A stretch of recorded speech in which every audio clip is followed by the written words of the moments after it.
Oh, I'm doing a direct upload to YouTube. I'm not even bothering to tag my website in this, and sometimes the video stops recording and I have to stop and start over again, and that's why the last video just stopped, and this is why I'm continuing with where I left off.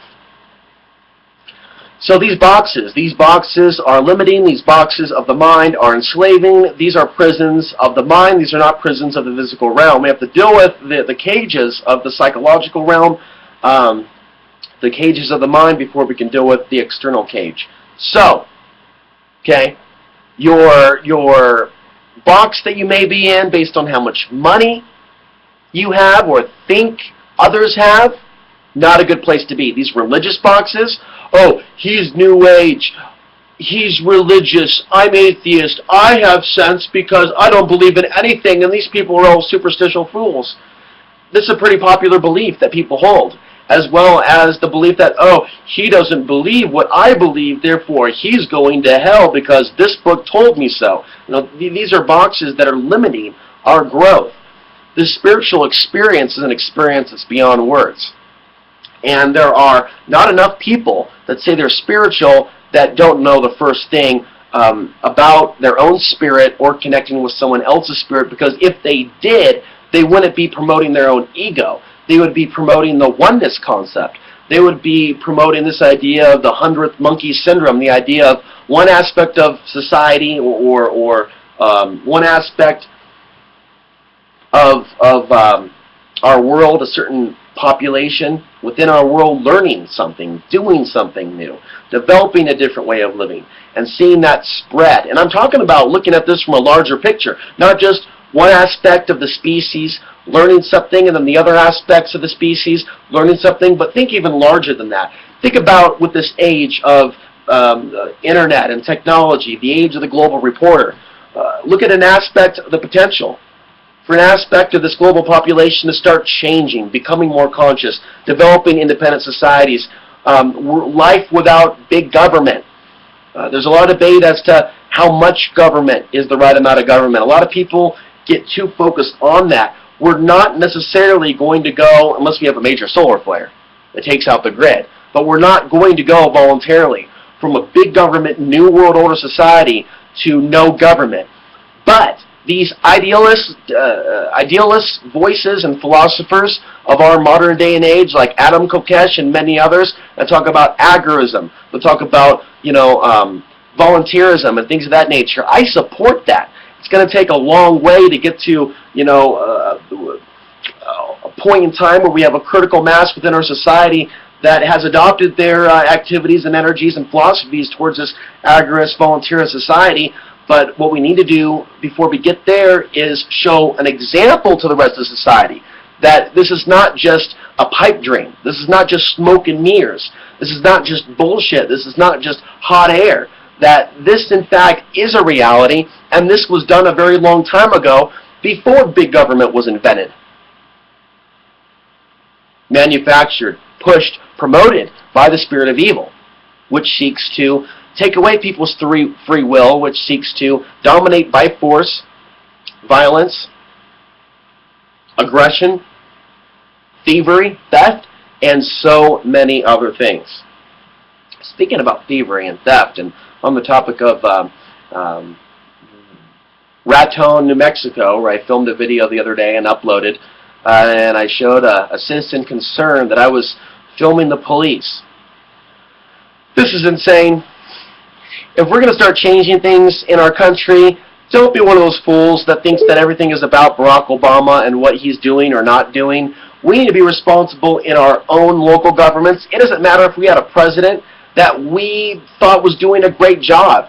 What does that have to do with the fact that in your local community, it is a part of the consensus reality that people can be shaken down, they can be harassed by jackbooted thugs if they don't have insurance, if they have expired tags, if their car isn't registered, if they haven't signed over the ownership of their vehicle to the state and asked permission from the state to drive their own vehicle. See, this status bullshit on the local level has to be addressed if we're going to become a more conscious society. Those local governments need to find other ways of developing revenue for the city, other than stealing from people. When you live in a culture where thievery, where stealing, where robbery, where burglary is considered acceptable behavior, you live in a society where more of that is going to flourish.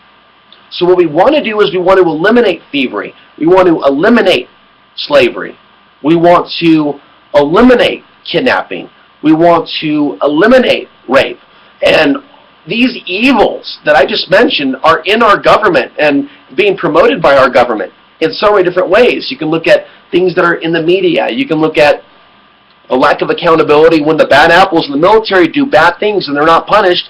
That's the government's way of saying, we actually support this behavior by looking the other way. We're not going to count the dead bodies, the dead Iraqis, the dead Afghanis. We're only going to count our boys. Well, that's racist Nazi ideology. To say, this group matters, but this group does not matter. And you look at the difference between the group, they're both human, but they clearly look differently, even though they both bleed red, and they're located in different parts of the planet. In one part of the planet, you have jewels, you have oil, you have drugs, and it just so seems that our country and many other countries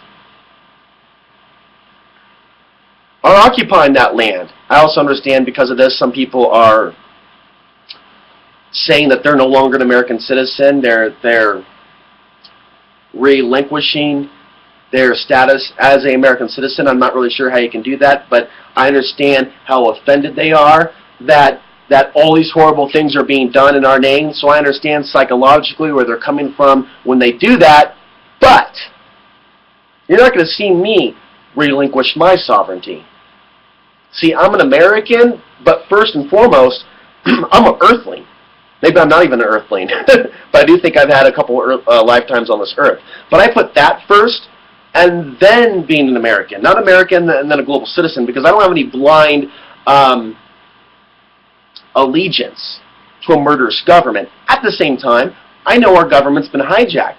And I know that there's a lot of good in America. And I know that there is a spirit of goodness that does exist in this country today, despite all the darkness that has happened in the past.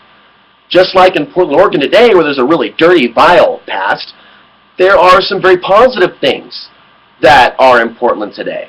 But because of what happened in the past, that spirit of evil does still linger in the streets. Well, the same thing goes for the whole of America and where it's going.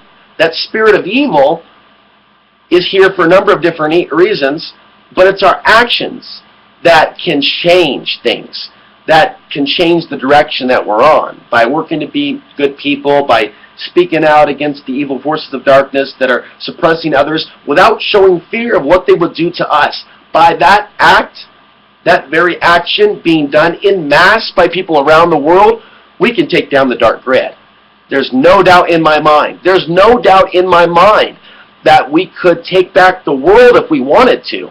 Overnight, it would come with certain sacrifices. It would come with certain responsibilities. We'd have to get our own food. We'd have to come up with a local currency. We'd have to figure out how we would keep our neighborhoods safe from those that would seek to violate our free will and push aggression on us. We would have to come to those solutions on our own, without government, without police, without legislation, without tanks, without those very things that the government is using to hold its power up. We need to contemplate these things. We need to contemplate how we be the change that we want to see in the world. There are far too many people out there that are using these slogans, but they're still looking for leaders to show that positive example to the rest of the world, so they will therefore follow. And I understand this concept of being a good example, of being a good leader, and I see a place in this world for good leaders, but I'm not going to expect someone else to do this for me. And to continue with that theme, part of being more conscious is allowing ourselves to feel free, to feel happy, to feel love. And we should not, I'm going to conclude here, we should not say, okay, if I'm going to be happy, if I'm going to be free, feel free, because you need to feel free on the inside. You need to create that freedom on the inside to create the freedom on the outside. That's my belief, at least at this point in time. We can't expect external factors to be a certain way for us to feel that way on the inside. We start here on the inside to affect what's going on the outside. I recommend Bruce Lipton's work. You can find some of his talks online. He doesn't get into conspiracy-related topics, and he doesn't need to. But he is talking about the biological imperative. He is talking about this concept that we aren't slaves to our genetic code. We are affected by our environment and by our internal thoughts. So we can do certain things to live in a better environment or make our environment better or to eat healthier food or to keep certain dark influences out of our consciousness. On an internal level, we take seniority, we take responsibility for what we're thinking about, for how we're projecting. And that is very, very important to take ownership for how we're projecting. The unseen dark forces of evil are almost masters of darkness, of sorcery, at directing the bulk, a critical mass aspect of human consciousness into a very dark, destructive, anti-human path. This is done to affect the whole of the pool. You don't have to affect every fish that's swimming in the pool. You just have to affect the field or the pool itself. So they are working through the mass media and aspects of the alternative media and allowing certain information to exist and planting certain information and disinformation to direct the projection of human consciousness. If they keep us focused on fear, lack, depression, then we're going to have more of that. And for those of you that do take part in this practice, you are not helping anyone when you get upset at others because they are not as afraid as you are about the future, whatever your fear may be. I'm right with you in that we are heading down a very scary road. But how scary it is on a person-to-person level, individual level, to me, in my thinking, is in relation to how much good I've done. The more good I've done, the more selfless acts that I feel that are actually in my life's history, the less afraid I am of facing this pure evil, this Eye of Sauron. The more evil acts that someone's involved in, the more I think they're going to be worried about what life's going to be like after they pass on, because there's a certain hesitation as to whether they did what was right. Me, I have a lot more I need to accomplish. Now, as I said at the beginning of this video, I'm sharing things that I feel I need to share. It doesn't mean that because I'm sharing these things that I'm placing myself above you. And I feel like I actually have to say that because there's an assumption that if you talk about things of a spiritual nature, that that's where you're coming from, a holier-than-thou perspective. And that's not really how this works. By speaking about the things that we should be speaking about, we're really helping ourselves. You can even say that's selfish. If so, okay, guilty as charged. But I need to take care of myself before I can help others, but I also realize by helping others, you take care of yourself. So I talk about these things to take an active part in my own consciousness expansion, which is not a linear, okay, now you're asleep, now you're awake. It's this constant blossoming of a flower. There are so many layers to an onion, especially on a molecular level. There's so many layers to the aspect of reality, or a cell for that matter. So this is not a linear, wake up, oh, I'm awake now, I'm a truther, yay! Hit the, Kool and the Gang celebration track. No, this is not time for a celebration. You have not hit that. You are not yet at that full-blown level. When you are, you will know that you are, and you will probably be more vocal than you are now with things that you're becoming aware of. Because when you speak about these things, a couple things happen. Other people that identify with this, it helps them on some level. When I make videos and people tell me, wow, this is the perfect time for this message, it makes me feel good. At the same time, when we speak about certain things, it makes the evil forces in this realm and around us, in whatever city we are, fucking pissed off.